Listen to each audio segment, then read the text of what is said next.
નમસ્કાર, હું છું માર્ગી. આપની સાથે હેડલાઇન્સમાં જોઈએ કેટલાક મહત્વના સમાચાર. અમદાવાદમાં મંગળવારે બપોરે પાનકોર નાકા નજીક રમકડાની દુકાનમાં આગ લાગી હતી. આગ લાગતા અમદાવાદ ફાયર અને ઇમરજન્સી ટીમ્સે ઘટના સ્થળે દોડીને આગને કાબૂમાં લેવાના પ્રયાસો શરૂ કર્યા હતા. આગના બનાવને પગલે આસપાસના લોકોમાં ફફડાટ ફેલાયો હતો. જોકે આ ઘટનામાં અત્યાર સુધી કોઈ જ જાનહાનિના અહેવાલ નથી. ફાયર વિભાગના એક અધિકારીએ આ આગ લાગવા અંગે પુષ્ટિ કરી હતી.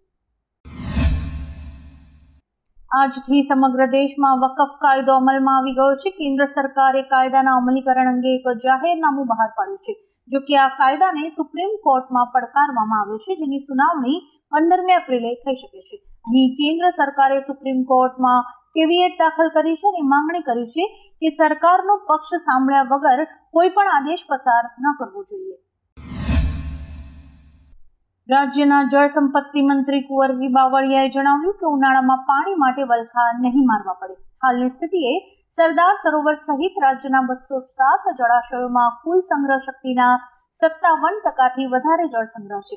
ગત વર્ષે આ સમયે એટલે કે 7 એપ્રિલ 2024ની સ્થિતિએ રાજ્યના 207 જળાશયોમાં 50.84% જળ સંગ્રહ હતો. આ વર્ષે ઉનાળામાં જળાશયોમાં પૂરતા પ્રમાણમાં પાણીનો જથ્થો ઉપલબ્ધ છે. અમદાવાદમાં એર ઇન્ડિયાની ફ્લાઇટમાં બોમ્બ હોવાની એક અફવા સામે આવી હતી, જેને લઈને રાહુલ ગાંધી અને સોનિયા ગાંધીના ચાર્ટર પ્લેનને ઉતરવામાં વિલંબ થયો હતો. જોકે ફ્લાઇટની તપાસ કરાઈ હતી અને કોઈ જ શંકાસ્પદ વસ્તુ નહોતી મળી. ચાર્ટર પ્લેનની તપાસ બાદ ઉતરવાની મંજૂરી આપવામાં આવી હતી. ઉલ્લેખનીય છે કે અમદાવાદમાં સરદાર સ્મારક ખાતે કોંગ્રેસની વર્કિંગ કમિટીની બેઠક ચાલી રહી છે, જેના અનુસંધાને રાહુલ ગાંધી અને સોનિયા ગાંધી અમદાવાદ આવ્યા છે. અમદાવાદ સંમેલનમાં હાજરી આપવા પહોંચેલા કોંગ્રેસ અધ્યક્ષ મલ્લિકાર્જુન ખડગેએ ભાજપ પર નિશાન સાધતા કહ્યું કે પટેલ અને નહેરુને એકબીજાની વિરુદ્ધ બતાવવાનો પ્રયાસ થઈ રહ્યો છે. મૂળભૂત મુદ્દાઓ ઉપરથી ધ્યાન હટાવવામાં આવી રહ્યું છે. કોંગ્રેસની વિરુદ્ધનું વાતાવરણ ઊભું કરવામાં આવી રહ્યું છે. રાષ્ટ્રીય નાયકો સામે કાવતરું ઘડવામાં આવી રહ્યું છે. આરએસએસના લોકો પટેલના વારસા પર દાવો કરે છે, જ્યારે કે હકીકતમાં પટેલની વિચારધારા આરએસએસ કરતા અલગ હતી, એવો પણ આક્ષેપ મલ્લિકાર્જુન ખડગેએ કર્યો હતો. તમે ઓટીપી દ્વારા બેન્કિંગ છેતરપિંડીના હજારો કિસ્સાઓ સાંભળ્યા હશે. તો કોઈએ ફોન કરીને ઓટીપી લીધો અને બેંક ખાતું ખાલી કર્યું. બેંક્સ અને આરબીઆઈ સતત લોકોને સલાહ આપે છે કે ઓટીપી કોઈની પણ સાથે શેર ન કરો. હવે આ જોખમને સમજીને એક્સિસ બેંકે એક મોટું પગલું ભર્યું છે. બેંકે ઇન એપ મોબાઈલ ઓટીપી રજૂ કર્યું છે. તેના આવ્યા પછી ઓટીપી દ્વારા છેતરપિંડીનો ચાન્સ સાવ ખતમ થઈ જશે. તામિલનાડુની એમ.કે. સ્ટાલિન સરકારને મંગળવારે સુપ્રીમ કોર્ટમાંથી મોટી રાહત મળી છે. રાજ્યપાલ દ્વારા સરકારના 10 મહત્વપૂર્ણ બિલ્સને રોકવાના નિર્ણયને સુપ્રીમ કોર્ટે ગેરકાયદેસર જાહેર કર્યો છે. કોર્ટે કહ્યું કે આ એક મનસ્વી પગલું છે અને કાનૂની દ્રષ્ટિકોણથી યોગ્ય નથી. રાજ્યપાલે રાજ્ય વિધાનસભાને મદદ અને સલાહ આપવાની હોય છે. રાજ્યપાલ સંવિધાનની શપથ લે છે. તેમણે કોઈ પણ પક્ષ માટે કામ ન કરવું જોઈએ.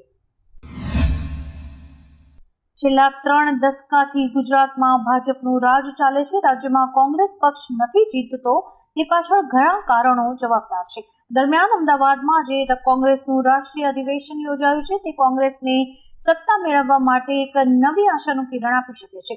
આજે અમદાવાદમાં સોનિયા, રાહુલ ગાંધી સહિત પક્ષના દિગ્ગજ નેતાઓ હાજર હતા અને તેઓ કોંગ્રેસના હાથને મજબૂત કરવા માટે ચર્ચા કરી રહ્યા હતા.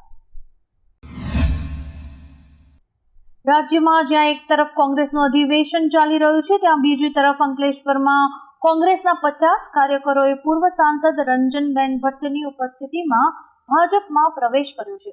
અત્યારે ભાજપ દ્વારા ગુજરાતની તમામ 182 વિધાનસભામાં સક્રિય કાર્યકર્તા સંમેલનનું એક આયોજન કરવામાં આવી રહ્યું છે. આ કાર્યક્રમમાં વડોદરાના પૂર્વ સાંસદ રંજનબેન ભટ્ટે વિશેષ ઉપસ્થિતિ નોંધાવી હતી.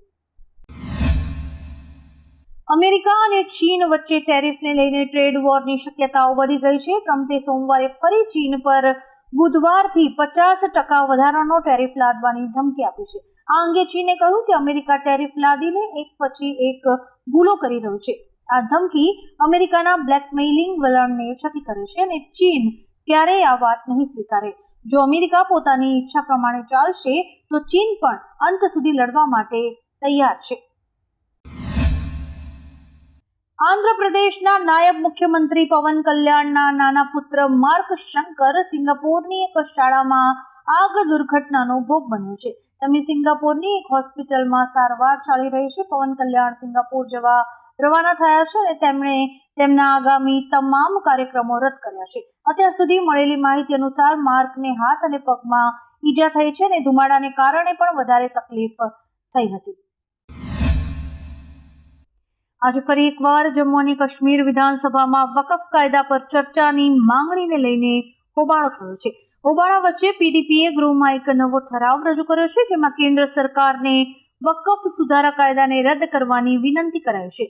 એનસીના ધારાસભ્યો ચર્ચાની માંગણી ઉપર અડગ છે. આ દરમિયાન કોંગ્રેસના ધારાસભ્ય ઇરફાન અહેમદ લોન અને ભાજપના ધારાસભ્ય સતીશ શર્મા વચ્ચે ઝપાઝપી પણ થઈ હતી.